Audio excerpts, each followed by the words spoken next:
Good morning. We're going to go ahead and discuss the driving test. How do you pass the driving test? I'm going to go ahead and discuss the driving test. How do you pass the driving test? What do you need to do? How do you elevate and become successful? So I want to welcome you in. I'm a state certified driving instructor. I teach teens and adults.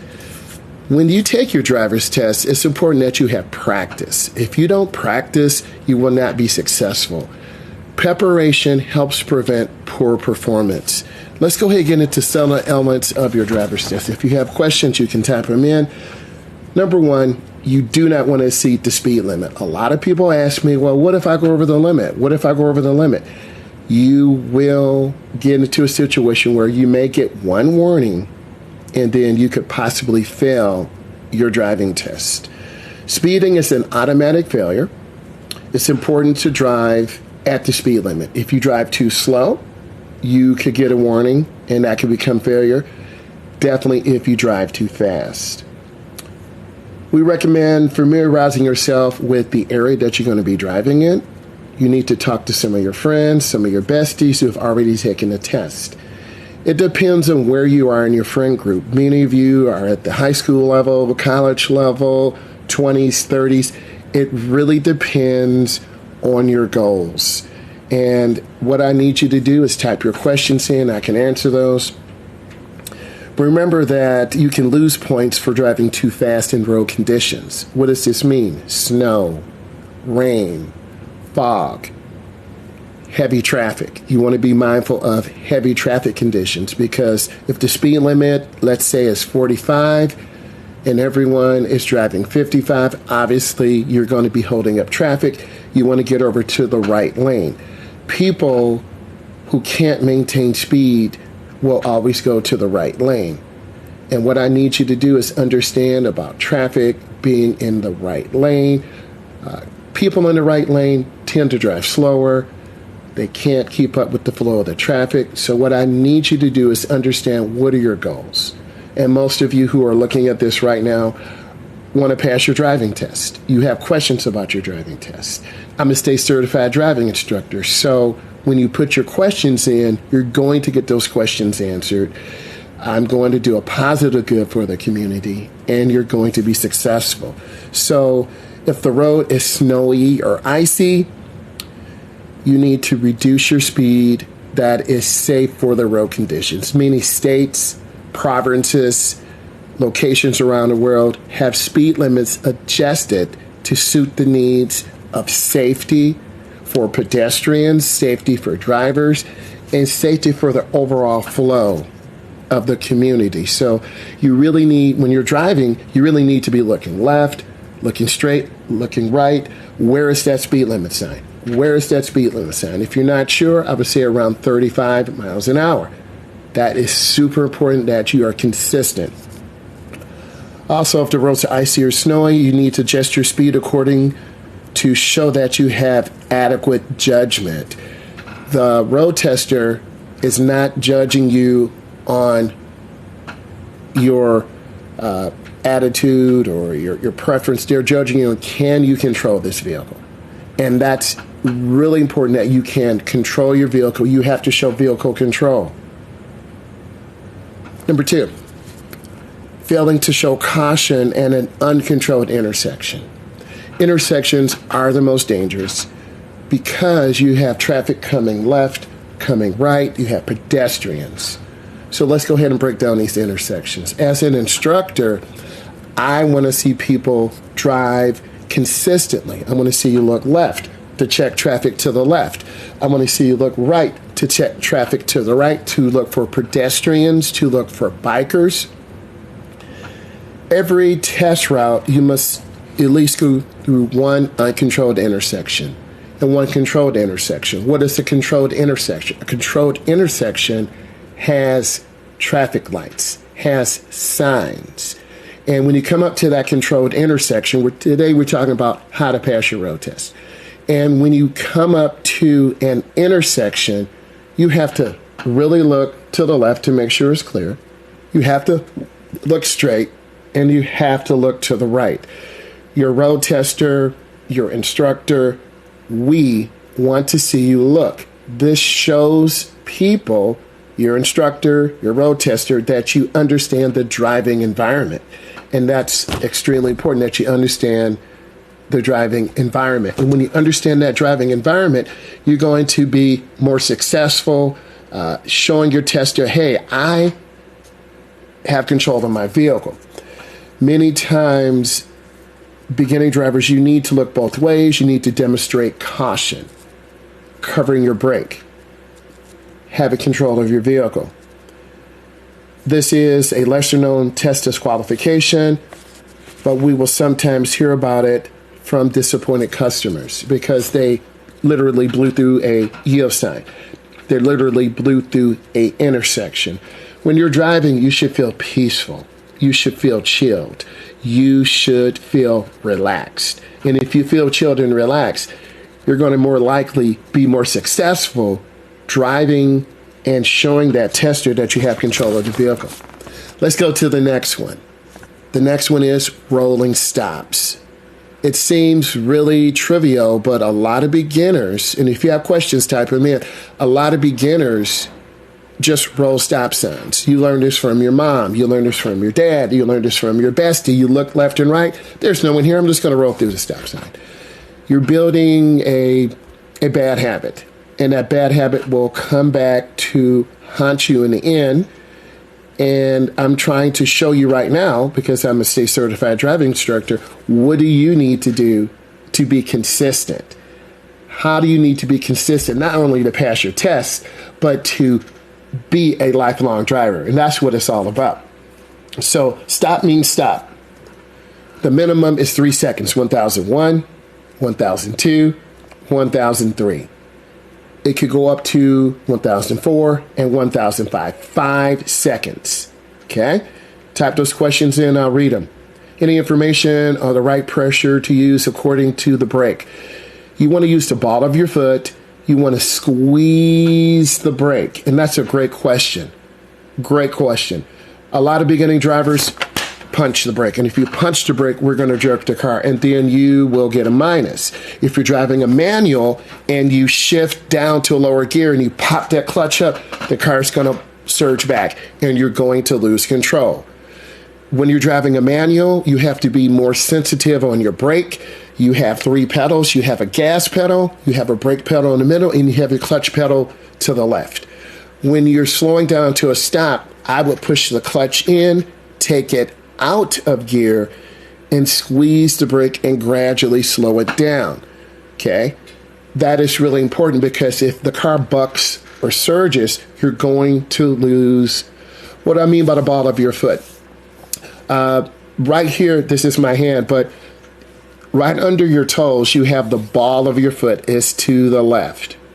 You want to be able to squeeze your brake with the ball of your foot, not the tip of your toes, because your toes could slip off. We all know where our foot is, right?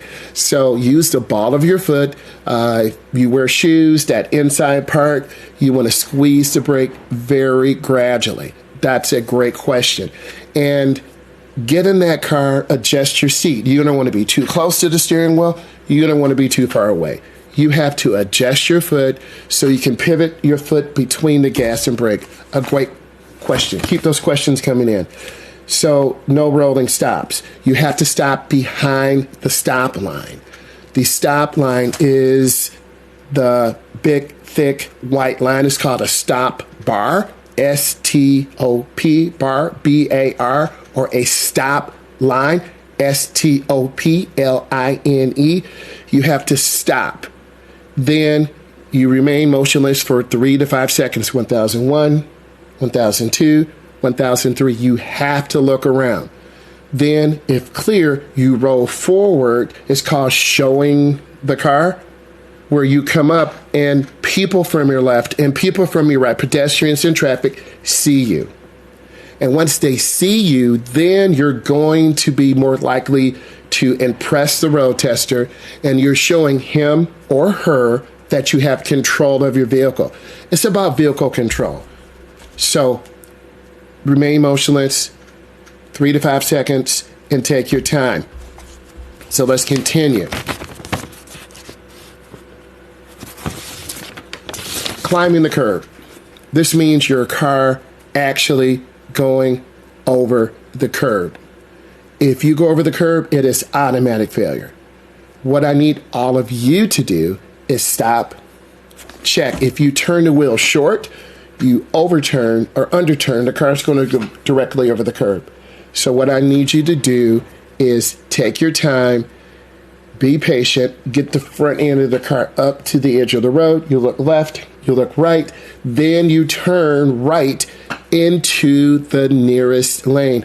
Always turn into the nearest lane, L-A-N-E.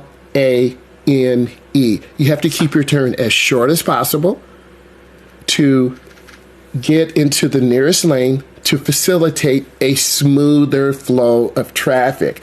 If you just got here, I'm a state certified driving instructor. I'm going over the driving examination. If you have questions, you type them in. I'm explaining what you need to do, how you need to do it, and how you pass the test. And if you have serious faults or serious errors, you can review this, ask me questions, and I will answer those questions, and hopefully the next time you'll pass the test. So we're talking about hitting the curb. How does that happen? If you're going into your right turn too fast, the rear of the car will rotate out to the left, the front will turn short, and you'll go over the curb. That could be automatic failure. Let's talk about your speed control going into intersections. Control of their vehicle. And when you, thank you, I appreciate that so much. Thank you for the rose. When you lose control of the car, you're going to show that road tester that you're unstable. You have to demonstrate mental focus. So if the speed limit is 35 or 45, you have to drive at the speed limit. Beginning drivers tend to drive 5 under. If it's 45, they're driving at 40. If it's 45, they're driving at 35. So now you're in a situation where you're going to have to either run the light, which we don't want you to do, because you could have pedestrians crossing left to right or right to left. You could have bicyclists, okay? It's called a left cross, where you're coming up, going into the intersection and you stop. Then you look and it looks clear and you turn. And if you turn, remember, I'm making a left turn, the bicyclist is going across your face and you could make contact with them, or a pedestrian. So you really need to be mindful of seeing the whole intersection. And you really have to have like a global view. You see how I'm raising my hands? You have to have that global view. You have to be able to see. You can't not just see where you're going. You have to see the whole intersection. Are there pedestrians coming from the left to the right? Are there pedestrians coming from the right to the left? Are there pedestrians walking and a bicyclist? Is there a semi-truck turning? So you need to prioritize what is in your area. Your road tester is going to simply sit in the passenger seat. They're going to give you a command. I need you to make a left turn. And you have to execute this left turn consistently. When you're in the intersection, you have a right to leave it. So let's pretend you're in the intersection on a green, traffic is coming, you're waiting, the light turns yellow, traffic is still coming, the light turns a yellow-red. You're in the intersection. You have to wait until it's clear, and then you proceed through turning in the nearest lane, L-A-N-E. That is so important because you keep your turn as short as possible. If you're making a left turn, you turn by the two TWO, the two double yellow lines. If you turn in the wrong lane, that is a driving error, a potential conflict point, and my hands are coming up like two cars contacting. When you make your left, it's a 90-degree turn. It's not a wide turn. And beginning drivers make wide turn. So pretend we're making a right turn. If you make a wide turn, you're going to go into the wrong lane. That's a potential error. Could be grounds for failure. Any information on the right pressure to use when accelerating or braking? Very good question.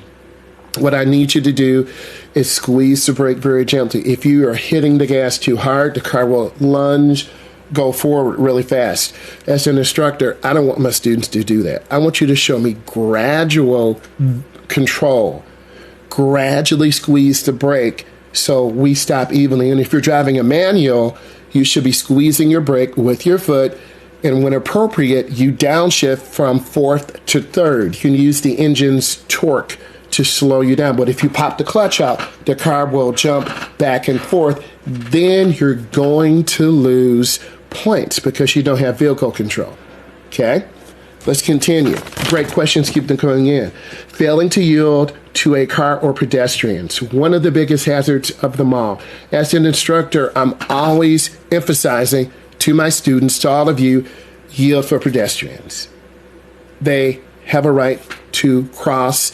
Any intersection is a potential crosswalk area, but there are no lights, there are no signs, it's uncontrolled. Again, any intersection is a potential crosswalk area, but there's no crosswalk. What I need you to do is yield, stop behind the sign, or if there's no sign, give them room, 5 feet, 6 feet, give them room so the pedestrians can walk right in front of you. Walk, W-A-L-K. Give them room and make eye contact. If there's a gentleman walking his French bulldog, then I want to see you looking and I want to see you scanning. I have to see eye movement, left, middle, right. It is so important that you understand this. Pop more questions in. Let's keep it coming. So really important that you know who has the right of way. A lot of beginners don't know who has the right of way. And the right of way is given. When driving, it is your responsibility to start scanning the road and sidewalks ahead of appropriate time when you get there. The good drivers start looking. I have a good driver named Ethan. Outstanding. He starts looking before you get there. By the time you get there, you see, you know, okay, there's 2 bicycle riders. I have to yield and slow down. Good drivers look before they get there. Average drivers look when it's too late. I'm going to give you an example. You're walking in your hallway at home. You hear your little brother, sister coming around the corner. You're at an angle and you see them before they get there. Okay?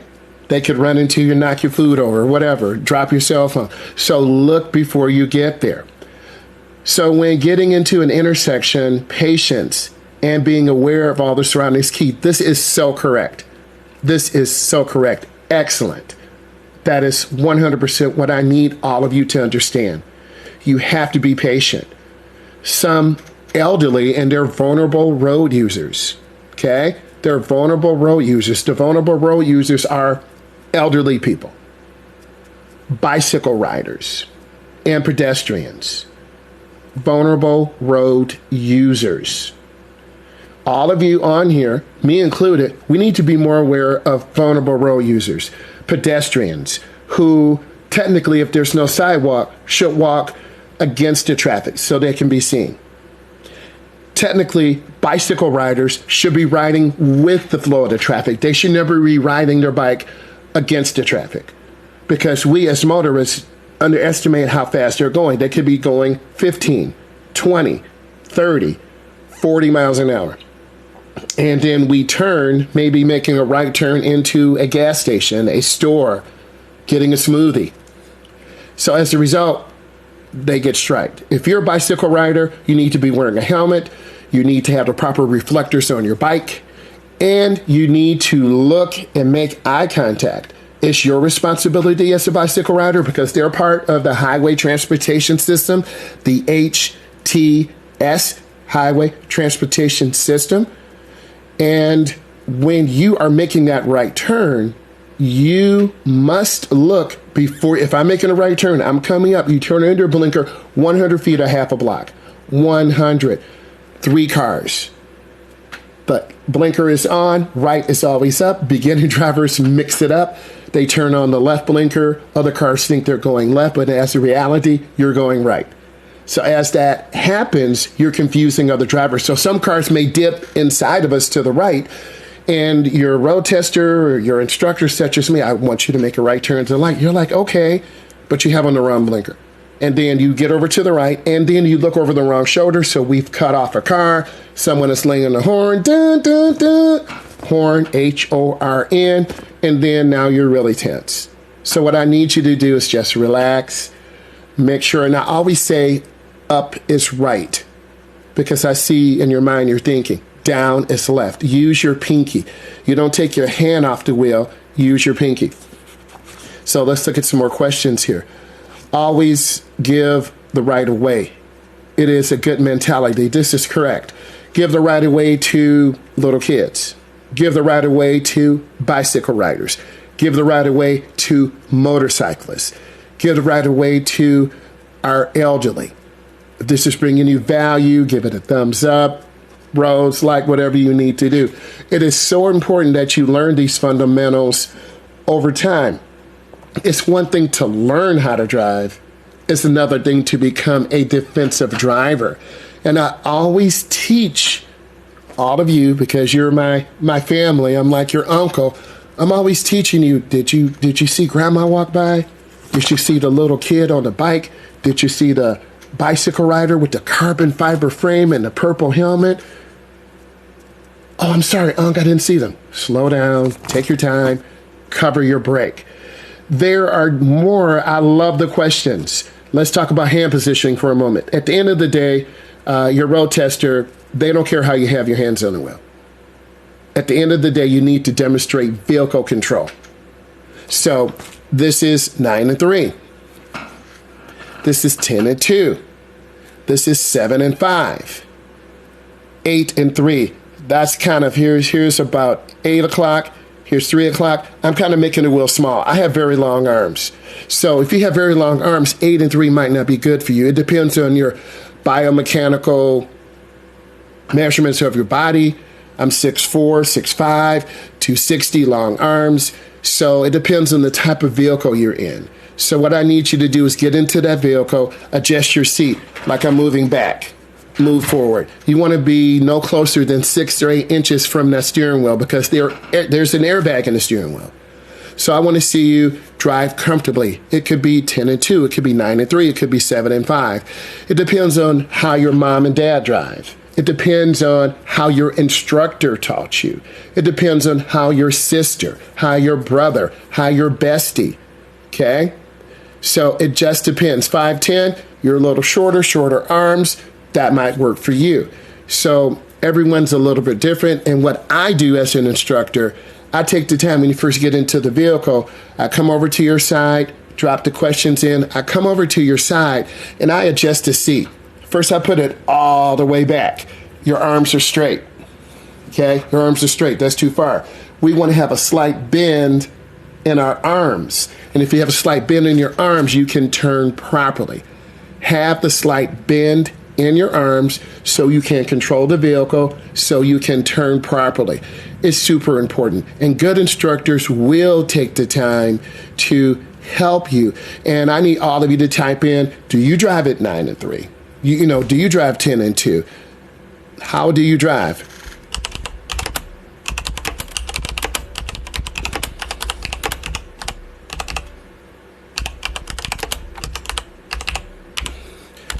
How do you hold the steering wheel? I need all of you to tell me. Are you 9 and 3? Are you 10 and 2? It varies, and it's really a personal preference where you feel comfortable.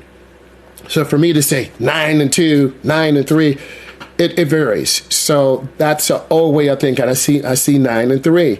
You have to do what's comfortable for you. Comfort is so important. And if you're not comfortable, you're going to make more mistakes. You're going to turn really stiff. If you're too far away, you won't be able to turn, and you're going to turn really wide. Okay? So yielding the right of way, we want to yield for bicycle riders, right? We want to yield for pedestrians. And if there's no sidewalk, pedestrians should walk against traffic so they can be seen by cars. You never want to turn your back to traffic. So when you're riding or driving your car and you see pedestrians, if they're going on the wrong side of the road, it's a dangerous situation. Bicycle riders, there's something called dooring. You, as a young driver, you need to give the bicycle riders one full lane. You need to give them room. Okay? And it's super important because they have a right to the road.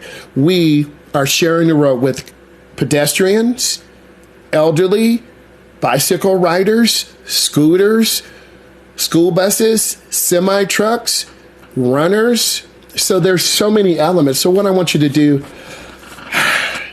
is take a deep breath, right? Take a deep breath for a moment, okay? Relax for a moment. And analyze. You want to be safe. S-A-F-E. So when turning, which lane should I turn into? Close to the yellow line or close to the curb? If you're making a right turn, you want to turn to the curb lane. If you're making a left turn, T-U-R-N, you want to turn by the double yellow. It's a very important element because if you turn around lane, if you're making a left and you jump over to the curb lane, I'm making a right turn, we will have contact. And then that will be automatic failure because your instructor, and type these in, your instructor will have to maneuver because we do not want to have an accident. Accidents do happen. We want to be safe. We want to be consistent. Keep those questions coming in.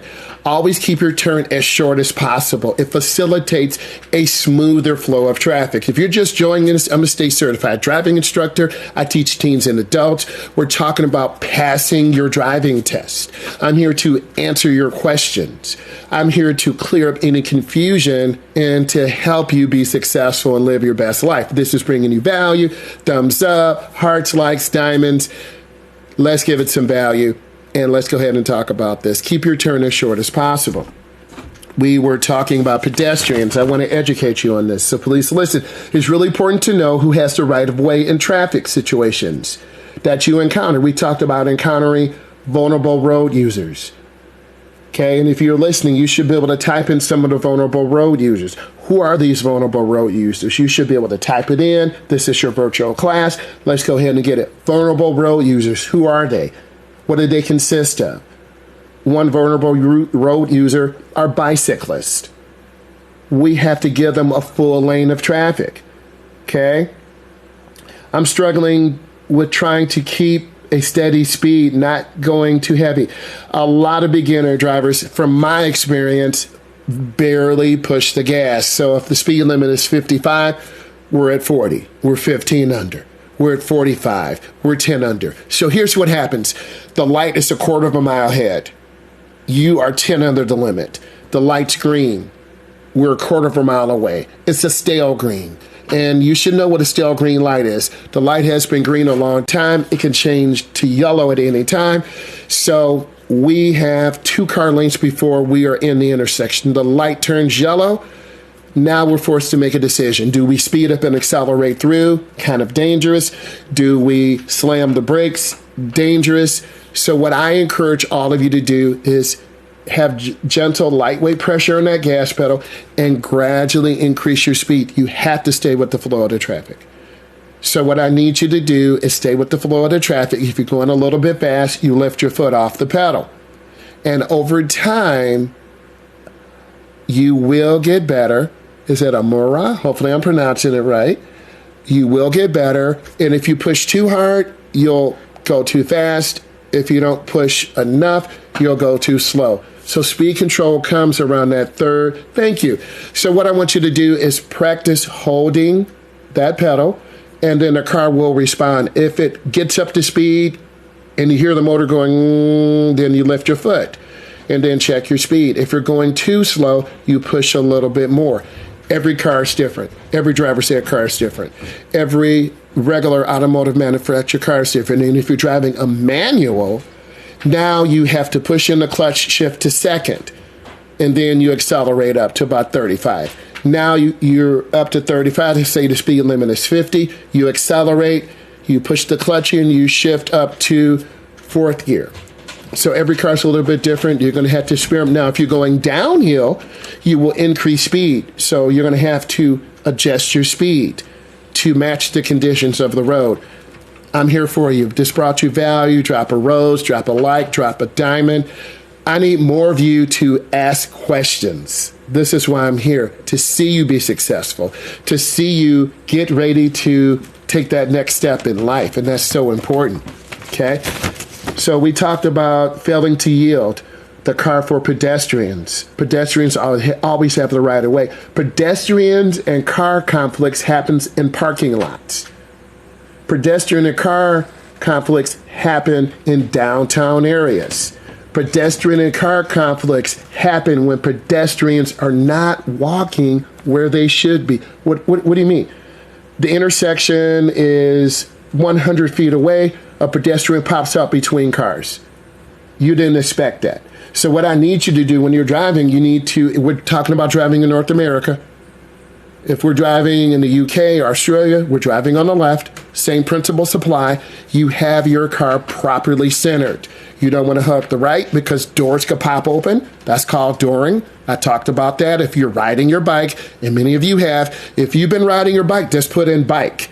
Okay? If you've been riding your bike. So, you're driving along and all of a sudden a door pops open. You're riding your bike. All of a sudden a door pops open. That is called dooring. What drivers need to do, if I'm in the car and I'm on the left side, I'm driving in North America, you need to reach over, use your right hand, and open the door. It will turn your body so you can look, because a lot of motorists have hit bicyclists because they are not paying attention to the environment. So you have to pay attention to the environment. Okay? I'm going to give you some information.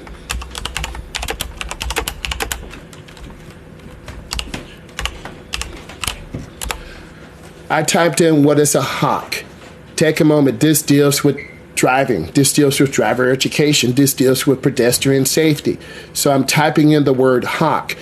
Many of you have this, so I'm going to let that kind of chill for a moment. The final road test skills.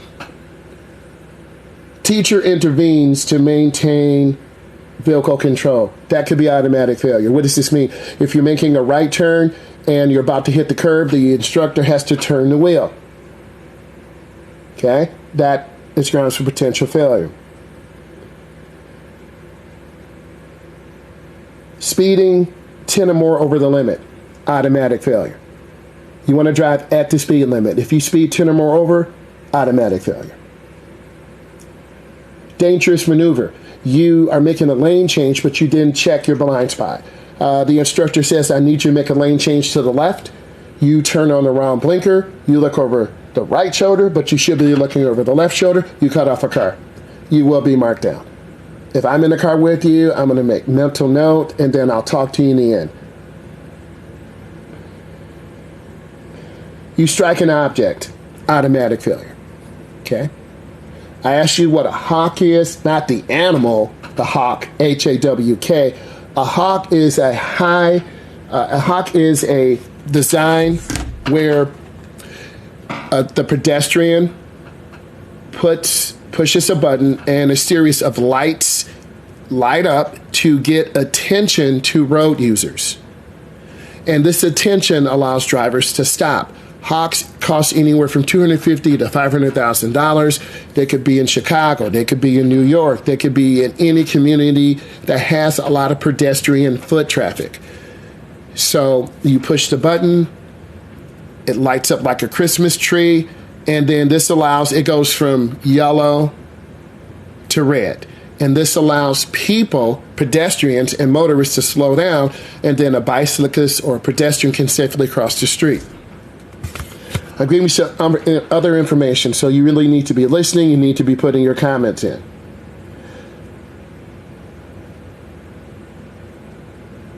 You need to be able to identify targets when you're driving. What is the target? A target could be a pedestrian. Our target could be the stop line. Our target could be the light. When you're driving, there is a lot of visual stimulation in the driving environment. What I need you to do as a driver getting ready for your road test or taking your 4th, 5th, or 6th lesson, yes, the button is pressed. That is correct. Thank you. The button is pressed, and then it lights up like a Christmas tree, and then the pedestrians and motorists stop. Thank you. That's great.